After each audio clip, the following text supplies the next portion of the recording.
कैसे के करी हम विदैया हो, कैसे के करी हम विदैया हो, नया नवास नीर बहे हमारे। कैसे करी आज हम विदैया हो, नया नवास नीर बहे हमारे।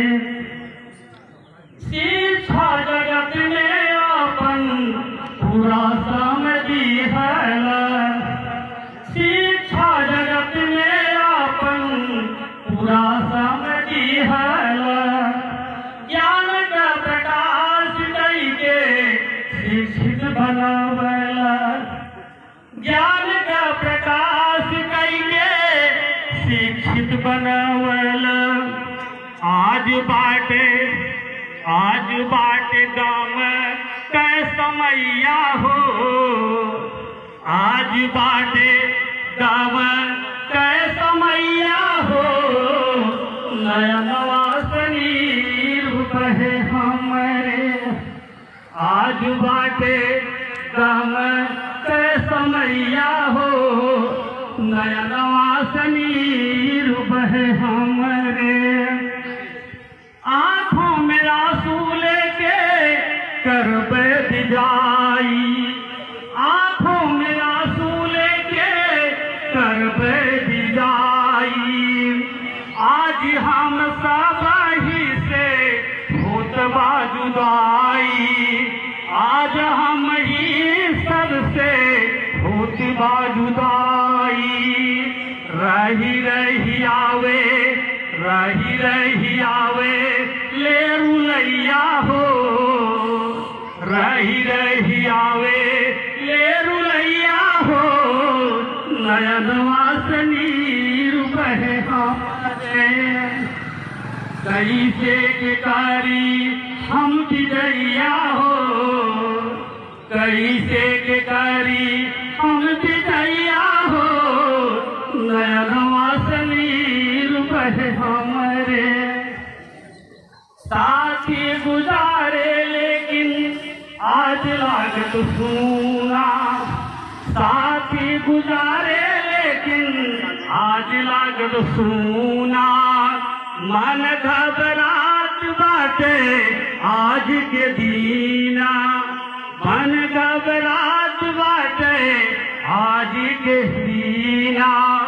कैसे सहबे, कैसे सहबे आज से जुदैया हो, नया नवास नीर बहे हमारे। कैसे सहबे आज से जुदैया हो, नया नवास नीर बहे हमारे। कैसे करी आज हम विदैया हो, कैसे करी आज हम विदैया हो, नया नवास नीर बहे हमारे। मुश्किल में पाई जब साथ के निभई है, मुश्किल में पाई जब साथ के निभई है।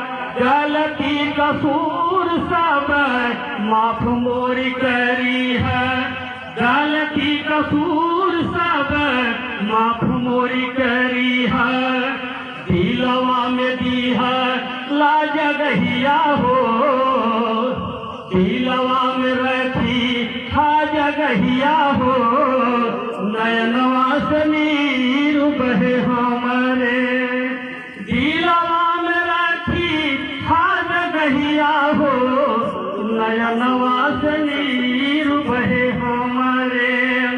कैसे के करी हम विदैया हो, नया नवास नीर बहे हमारे।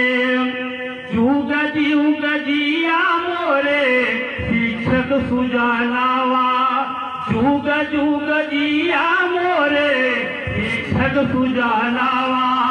मिलत रहिया साबाही से आदर सम्मानावा, मिलत रहिया सबसे आदर सम्मानावा।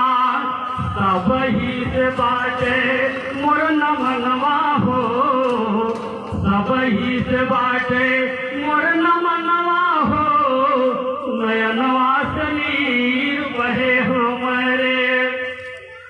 कैसे के कारी हम विदैया हो, कैसे के कारी हम विदैया हो, नयनवा से नीर बहे हमरे। जय हिंद। बड़े भैया रमेश जी ने पूरा माहौल शुरू कर दिया।